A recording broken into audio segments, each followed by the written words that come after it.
김무성 대표 교섭단체 대표 연설에 대한 논평 말씀드리겠습니다.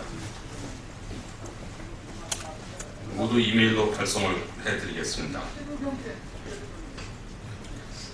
김무성 대표 연설은 우리 사회와 국민들의 고통에 대한 진단도 위기 탈출을 위한 해법도 잘못 찾은 실망스러운 내용이었습니다. 이제서야 복지 정책을 펼치기 시작한 우리나라가 벌써 복지 과잉으로 경제가 위기라니 황당하기까지 한 그릇된 인식입니다. 한국 사회의 위기는 빈익빈, 부익부로 대표되는 양극화의 심화의 원인이 있는데 김무성 대표는 부자 감세 철회와 법인세 정상화 등 재벌과 특권층에 대한 고통 분담을 외면한 채 또다시 서민들에게만 고통 분담을 강요했습니다. 또 지방 재정을 튼튼히 하고 지방 발전 정책을 펼치겠다고 공언하고 중소상공인을 위해서 경제 민주화를 또다시 추진하겠다고 하는데 이러한 김무성 대표의 주장은 정부 여당의 행태와는 정반대라서 도무지 믿음이 가지 않습니다. 그리고 서비스 산업 발전이라는 미명하에 온 국민이 반대하는 의료 영유화를 강행할 뜻을 피력했습니다. 국민이 반대하는데 밀어붙이는 것은 오만입니다. 민심과 동떨어진 주장에 야당은 결코 동의할 수 없습니다.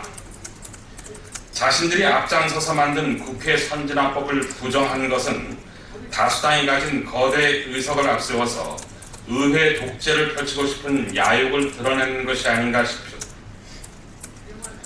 자신들이 앞장서서 만든 국회 선진화법을 부정한 것은 다수당이 가진 거대 의석을 앞세워서 의회 독재를 펼치고 싶은 야욕을 드러내는 것이 아닌지 우려스럽습니다. 오픈 프라이머리 도입과 대표 회동 정례화 제안은 긍정적으로 평가합니다. 총평을 하자면 김무성 대표답지 않게 평소 소신은 온데간데였고 정부의 주의 주장만 되풀이한 느낌입니다. 개헌 파동으로 몸을 낮춘 여당 대표의 연설이었습니다. 문희상 비대위원장 교섭단체 대표 연설에 대한 논평입니다. 문희상 비대위원장이 오늘 교섭단체 대표 연설에서 강조한 것은 정치, 경제, 남북관계 등 정말 답답한 나라 모습에 국민들이 꿈과 희망을 잃고 있다는 시대 상황에 대한 인식, 특히 민주주의가 위기를 맞고 있으며 그래서 개헌이 필요하다는 대목입니다. 카카오톡 검열과 이로 인한 이른바 사이버 망명 사태 등은 기본권에 대한 근본적인 침해로 민주주의의 기본 가치가 무너지고 있음을 의미하는 것입니다. 물속의 개구리가 조금씩 물 온도를 올리면 왜 죽는지도 모르고 죽는다는 얘기를 인용한 것은 이러한 민주주의 후퇴에 심각한 경각심을 가져야 한다는 점을 강조한 것입니다. 개헌의 필요성에 무게를 실은 것도 이 같은 상황 인식이 자리 잡고 있다고 할 수 있습니다. 문희상 위원장은 평소 이 같은 민주주의 위기의 근원은 최고 권력자 한 사람에게 모든 힘이 집중되는 현행 5년 단임 대통령제에 있다. 결과가 늘 승자 독식이고 인사 권한이 전리품 배분 방식으로 이루어지니까 각 정파가 대통령 선거에 모든 걸 거는 것이고 이런 정치에 대화 타협은 설 자리가 없으며 그래서 정치 파행이 계속되는 것이라는 인식을 갖고 있습니다. 또 개헌에도 골든타임이 있는데 대통령 집권 3년차에 들어가는 지금이 개헌을 논의할 적기이기 때문에 연내에 개헌특위를 구성하자고 제안한 것입니다.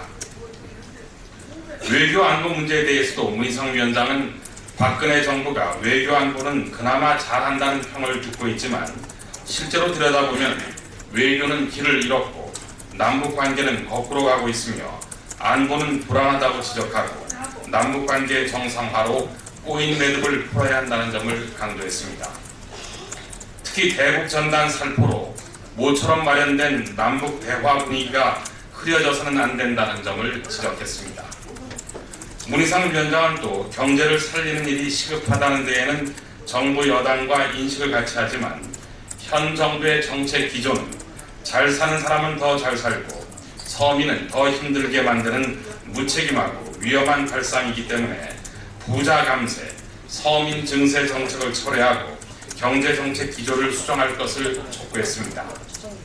아울러 4대강, 해외 자원 외교 국부 유출, 방위 산업 비리 등 3대 비리에 대한 철저한 진상 규명과 책임자 처벌 의지를 다시 확인하고 전시작 정권 환수 무기 연기와 관련해서는 국회의 동의가 반드시 필요하다는 점을 거듭 강조했습니다.